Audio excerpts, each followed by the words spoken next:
നല്ല വചനം പേജിലൂടെ കർത്താവായ യേശു ക്രിസ്തുവിൽ നമുക്ക് ലഭ്യമായ ആത്മരക്ഷയുടെ നഷ്ടം സംബന്ധിച്ച് സംശയാസ്പദമായി സൂചിപ്പിക്കപ്പെടുന്ന വേദഭാഗങ്ങളുടെ പഠനത്തിന്റെ മറ്റൊരു എപ്പിസോഡിലേക്ക് എല്ലാ ബഹുമാന്യ ശ്രോതാക്കൾക്കും സ്വാഗതം. ഇന്ന് അപ്പോസ്തല പ്രവൃത്തികളുടെ പുസ്തകം 20-ാം അധ്യായത്തിന്റെ 26-ാം വാക്യത്തിൽ നിന്നാണ് ചില ചിന്തകൾ ഓർപ്പിക്കുവാൻ ഞാൻ ആഗ്രഹിക്കുന്നത്. ഈ വാക്യം ഞാൻ ആദ്യം വായിച്ചു കേൾപ്പിക്കുന്നു. അതുകൊണ്ട് നിങ്ങളിൽ ആരെങ്കിലും നശിച്ചു പോയാൽ ഞാൻ കുറ്റക്കാരനല്ല എന്ന് ഇന്നേ ദിവസം നിങ്ങളോട് സാക്ഷ്യം പറയുന്നു. പൗലോസ് 3 വർഷക്കാലം എഫേസോസിൽ താമസിച്ച ശേഷം അവിടെ ഒരു സ്ഥലംസഭ സ്ഥാപിതമായി. ആ സ്ഥലംസഭയെ പ്രബുദ്ധമായ നിലയിൽ ദൈവം ഉറപ്പിച്ചു. അവർക്ക് ആവശ്യമായ ആത്മീക പരിപോഷണം നൽകി, ശാസനയും ശിക്ഷണവും നൽകി. അങ്ങനെ ആ സഭ വളർത്തിയ ശേഷം പരിശുദ്ധാത്മാവിനാൽ ബന്ധനസ്ഥനായി യെരുശലേമിലേക്ക് പോകുന്ന രംഗമാണ് ഈ വേദഭാഗത്തിന്റെ പശ്ചാത്തലം. അങ്ങനെ പോകുന്നതായ സമയത്ത് അവൻ മിലോത്തീസിലേക്ക് ആളയച്ച് സഭയിൽ നിന്ന് മൂപ്പന്മാരെ വരുത്തി അവർക്ക് നൽകിയ ശക്തിയേറിയ ഒരു പ്രബോധനവും താക്കീതും ഈ ഭാഗത്ത് വായിക്കുന്നു. അവരോട് പറയുകയാണ്, നിങ്ങൾ ആരെങ്കിലും നശിച്ചു പോയാൽ അതിന് ഞാൻ ഉത്തരവാദിയല്ല. ആകയാൽ നിങ്ങളുടെ രക്ഷ നഷ്ടപ്പെട്ടു പോകും. ആരെങ്കിലും നശിച്ചു പോയാൽ എന്ന് സന്ദേഹമായി പൗലോസ് പറഞ്ഞുള്ളതുകൊണ്ട് അവരുടെ രക്ഷ നഷ്ടപ്പെട്ടു പോകാൻ സാധ്യതയുണ്ട് എന്നാണ് ചില ആളുകൾ വ്യാഖ്യാനിക്കുന്നത്. ഇതിന്റെ മറുപടിയാണ് ഇപ്പോൾ നമ്മൾ ചിന്തിക്കാൻ പോകുന്നത്. ഒന്ന്, എഫേസോസിലെ മൂപ്പന്മാർ ഇവിടുത്തെ ആളുകളെ നടത്തിയില്ലെങ്കിൽ അവരുടെ രക്ഷ നഷ്ടപ്പെടും എങ്കിൽ ഏത് വിശ്വാസിക്കാണ്, ഏത് മൂപ്പനാണ് സ്വർഗരാജ്യം അവകാശമാക്കാൻ കഴിയുന്നത് എന്ന് ആദ്യമേ ചിന്തിക്കണം. എഫേസോസിലെ സഭയുടെ മൂപ്പന്മാർ തന്നെയല്ല, ഏത് സഭയിലെ മൂപ്പന്മാരും ആ സഭയിലെ വിശ്വാസികളെ ശരിയായ നിലയിൽ നടത്തുന്നില്ല എങ്കിൽ അവരുടെ രക്ഷ നഷ്ടപ്പെട്ടു പോകും എന്ന് പഠിപ്പിച്ചാൽ ഭൂമിയിൽ ആർക്കും സ്വർഗത്തിൽ പോകാൻ കഴിയുകയില്ല. ഒരു പാസ്റ്റേഴ്സും ഒരു ഇടയന്മാരും ഒരു അധ്യക്ഷന്മാരും യാതൊരു സുവിശേഷകന്മാരും അങ്ങനെയെങ്കിൽ ദൈവരാജ്യം അവകാശമാക്കിയില്ല.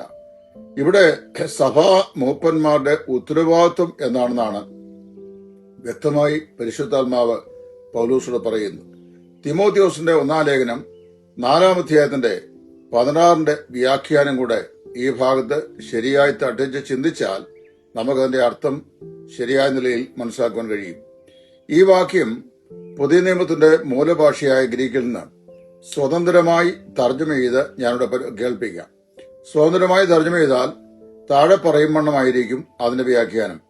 ദൈവത്തിന്റെ ആലോചന മുഴുവൻ അറിയിക്കുന്നതിൽ നിന്ന് ഞാൻ അല്പവും മറച്ചുവെക്കാത്തതിനാൽ, ഒന്നുകൂടെ ശ്രദ്ധിക്കുക, ദൈവത്തിന്റെ ആലോചന മുഴുവൻ അറിയിക്കുന്നതിൽ നിന്ന് ഞാൻ ഒന്നും മറച്ചുവെക്കാത്തതിനാൽ ഞാൻ എല്ലാവരുടെയും രക്തത്തിൽ നിന്നും വിശുദ്ധനാണ്. പൗലോസ് പറയാണ്, ഞാൻ ദൈവത്തിന്റെ ആലോചന നിങ്ങളെ അറിയിക്കുന്ന കാര്യത്തിൽ യാതൊരു കാര്യവും മറച്ചു വെച്ചിട്ടില്ല.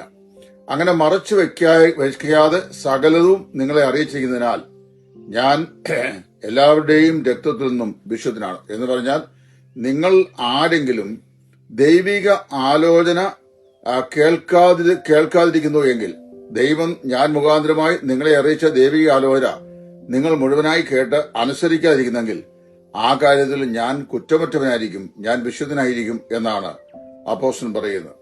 ഒരു സുവിശേഷ വേലക്കാരന്റെ അല്ലെങ്കിൽ സഭാ നടത്തിപ്പുകാരന്റെ പ്രായോഗികമായ ഉത്തരവാദിത്തമാണ് ഇവിടെ ദൈവാത്മാവ് നമ്മെ ഓർപ്പിക്കുന്നത്. യെഹെസ്കേൽ പ്രവാചകന്റെ പുസ്തകം 3-ാം അധ്യായത്തിന്റെ 16 മുതൽ 21 വരെയുള്ള വാക്യങ്ങൾ, തിമോത്തിയോസിന്റെ 1-ാം ലേഖനം 4-ാം അധ്യായത്തിന്റെ 16-ാം വാക്യം, എബ്രായർ 13-ന്റെ 17, ഈ ഭാഗങ്ങൾ കൂടെ പരസ്പരം യോജിപ്പിച്ച് നമ്മൾ പഠിക്കാൻ ശ്രമിച്ചാൽ നമുക്ക് പൗലോസ് പറയുന്നതിന്റെ ഈ അർത്ഥം എന്താണെന്ന് വ്യക്തമായി മനസ്സിലാക്കുവാൻ സാധിക്കും. പൗലോസ് അപ്പോസ്തലൻ ഞാൻ ഓർപ്പിച്ച പോലെ 3 സംവത്സര കാലം അവിടെ എഫേസോസിൽ താമസിച്ച് കർത്താവിന്റെ വേല ചെയ്തു എന്നുള്ളത് നമുക്കറിയാവുന്നതാണല്ലോ. അന്നത്തെ കാലത്ത് ഏറ്റവും ഹാർഡായ ഒരു പഠനമാണ്.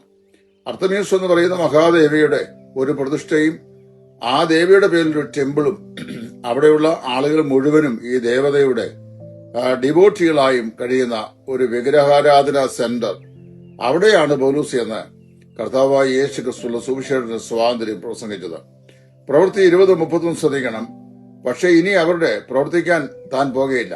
ഇതാ ഞാൻ നിങ്ങളുടെ ഇടയിൽ കഴിഞ്ഞ 3 സംവത്സരം ഉണ്ടായിരുന്നു.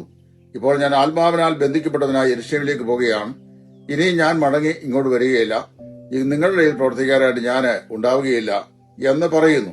അങ്ങനെ പറഞ്ഞ ശേഷം പിന്നീടുള്ള വേലയുടെ ചുമതല അവിടെയുള്ള സഭാ മൂപ്പന്മാരെ പൗലൂസ് പരമേൽപ്പിക്കുകയാണ്. ഒരു സ്ഥലത്ത് പൗലൂസ് പ്രവർത്തിച്ചു. അവിടെ സ്ഥലസഭ സ്ഥാപിതമായി. അവിടെ ചില ആത്മാക്കൾ മുമ്പോട്ട് വന്നു. അവരെ ദൈവത്തിന്റെ ആദ്യ പാഠങ്ങൾ പഠിപ്പിച്ചു. തുടർന്ന് താൻ മറ്റൊരു സ്ഥലത്തേക്ക് പോവുകയാണ്. പരിശുദ്ധാത്മ നിയോഗത്തിന് സമ്പൂർണമായി വിധേയപ്പെട്ടായിരുന്നു അപ്പോസ്തലനായ പൗലോസിന്റെ എല്ലാ പ്രവർത്തന മേഖലയും. അങ്ങനെ പോകുമ്പോൾ ഇനി ആ മേഖലയിലെ പ്രവർത്തനത്തിന്റെ ഉത്തരവാദിത്വം അവിടെയുള്ള സഭയുടെ മൂപ്പന്മാരെ പൗലോസ് ഫലമേൽപ്പിക്കുകയാണ്. യഹൂദന്മാർക്കും യവനന്മാർക്കും അതിനുള്ള ചുമതലയുണ്ട്. 21 വാക്യം മൂപ്പന്മാരെ പ്രത്യേകമായി ഉദ്ദേശിച്ച് പറയുന്ന കാര്യമാണ്. ആകയാൽ ഞാൻ അവരുടെ എല്ലാം രക്തപ്പുഴയിൽ നിന്ന് ഒഴിഞ്ഞിരിക്കുന്നു എന്നാണ് പറയുന്നത്. അവിടെയുള്ള എല്ലാ ആളുകളുടെയും രക്തപ്പുഴയിൽ നിന്ന് ഞാൻ ഒഴിഞ്ഞിരിക്കുന്നു. മൂപ്പന്മാരുടെ രക്ഷ നഷ്ടപ്പെടും എന്നൊരു ധ്വനി ആ വാക്യത്തിൽ ഇല്ല. മൂപ്പന്മാരുടെ രക്ഷയും നഷ്ടപ്പെടുകയില്ല, വിശ്വാസികളുടെ രക്ഷയും നഷ്ടപ്പെടുകയില്ല. ഇവിടെ ഞാൻ നിങ്ങളുടെ രക്തം സംബന്ധിച്ച കുറ്റമറ്റവനായിരിക്കും എന്ന് പറയുന്നതിന്റെ അർത്ഥം എന്താണെന്ന് മനസ്സിലാക്കണം. രക്തം എന്ന പ്രയോഗം ശരീര മരണത്തെയാണ് സൂചിപ്പിക്കുന്നത്. ആത്മാവിന്റെ രക്ഷയോ ആത്മാവിന്റെ രക്ഷാ നഷ്ടത്തെയോ അല്ല. യോന 1:14, എബ്രായർ 9:16 മുതൽ 18 വരെയുള്ള വാക്യങ്ങൾ, 12:4, ഫിലിപ്പിയർ 1:2-17 ഈ ഭാഗങ്ങൾ ഇംഗ്ലീഷ് ബൈബിളിൽ കൃത്യമായി വായിച്ച് മനസ്സിലാക്കുവാൻ ശ്രമിക്കുക. അങ്ങനെ വായിച്ച് മനസ്സിലാക്കുമ്പോൾ വിശ്വാസികളായ ആളുകൾ തെറ്റിപ്പോയാൽ ശരീരമരണം ഉൾപ്പെടെയുള്ള ശിക്ഷകൾ അല്ലെങ്കിൽ ബാലശിക്ഷകൾ അതിന് പകരമായി ലഭിക്കുന്നതാണ്. പാപികൾക്കായാൽ അവരുടെ നാശത്തെയും കുറിക്കുന്നു. ശ്രദ്ധിക്കണം, വിശ്വാസികൾ തെറ്റിപ്പോയാൽ അവരുടെ ശരീരമരണത്തെയും, നേരെ മറിച്ച് പാപം ചെയ്ത ആളുകൾ രക്ഷിക്കപ്പെടാത്ത ആളുകൾ അവരുടെ കാര്യമായാൽ നിത്യമായ ശിക്ഷാവിധിയെയും കുറിക്കുന്നു. അവരുടെ ഉത്തരവാദിത്വം എല്ലാം സ്ഥലസഭയിലെ മൂപ്പന്മാർക്കാണ് എന്ന് പറഞ്ഞു കഴിഞ്ഞാൽ ഒരു പ്രാദേശിക സഭയിൽ കൂടി വരുന്ന രക്ഷിക്കപ്പെട്ട ആളുകളുടെ ജീവിതത്തിനെ സംബന്ധിച്ചും ശുശ്രൂഷയെ സംബന്ധിച്ചും അവരുടെ ആത്മീക പുരോഗമനത്തെ സംബന്ധിച്ചുമുള്ള ഉത്തരവാദിത്വം മുഴുവൻ ഈ മൂപ്പന്മാർക്കാണുള്ളത്. അവിടെയുള്ള രക്ഷിക്കപ്പെടാത്ത ആളുകൾ, എന്നാൽ സഭാ മെമ്പേഴ്സ് ആകുന്ന ആളുകളുടെ മക്കളോ കുടുംബാംഗങ്ങളോ ആയിട്ടുള്ള ആളുകൾ, രക്ഷിക്കപ്പെടാത്ത ആളുകൾ, അവരെ സംബന്ധിച്ചുള്ള ഉത്തരവാദിത്വവും സഭയിലെ മൂപ്പന്മാർക്കാണ്. അവരോട് ദൈവവചനം പറയുന്നതിനുള്ള ഉത്തരവാദിത്വം. ആത്മരക്ഷയുടെ നഷ്ടം ഇവിടെ വിഷയമാകുന്നതേ ഇല്ല എന്ന് പ്രത്യേകം മനസ്സിലാക്കണം. വിശ്വാസികളുടെ നാശത്തെക്കുറിച്ച് പറഞ്ഞാൽ പോലും അത് ആത്മരക്ഷയുടെ നഷ്ടമല്ല, ജീവിതത്തിന്റെ നഷ്ടമാണെന്ന് നിരവധി ദൃഷ്ടാന്തങ്ങൾ കൂടി കഴിഞ്ഞ നാളുകളിലെ നമ്മുടെ പഠന പരമ്പരയിൽ നമ്മൾ ചിന്തിച്ചതും ഓർത്തതുമാണ്. ഒരു വിശ്വാസി ഇടയ്ക്ക് വെച്ച് അവന്റെ വിശ്വാസ ജീവിതത്തിനൊരു തകരാറ് സംഭവിച്ചാൽ പോലും അവന്റെ ആത്മരക്ഷ നഷ്ടമാകുന്നില്ല. ദേഹിരക്ഷ, അതായത് തുടർന്ന് ജീവിക്കാനുള്ള അവന്റെ അവകാശം നഷ്ടമാകുന്നു എന്ന് മാത്രമേ ഉള്ളൂ എന്ന് നമ്മൾ പലവരും ചിന്തിച്ചതാണ്. അതുകൊണ്ട് ഇത്രയും തെളിവായി ദൈവം ഇരിക്കുമ്പോൾ വെറും നിസ്സാരമായ ഒരു വചനഭാഗം കൊണ്ട് അല്ലെങ്കിൽ ഒരു ബലിഷ്ഠമല്ലാത്ത വ്യാഖ്യാന രീതി കൊണ്ട് ഒരു വേദഭാഗത്തെ വ്യാഖ്യാനിക്കുന്നത് ശരിയല്ല എന്ന് ഈ സമയത്ത് പ്രത്യേകം ഞാൻ ഓർപ്പിക്കട്ടെ.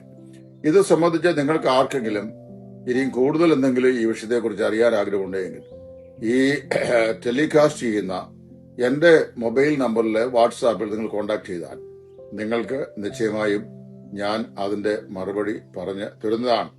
നിങ്ങളുടെ എല്ലാ സഹകരണത്തിനും ദൈവനാമത്തിൽ ഒരിക്കൽ കൂടി നന്ദി രേഖപ്പെടുത്തുന്നു.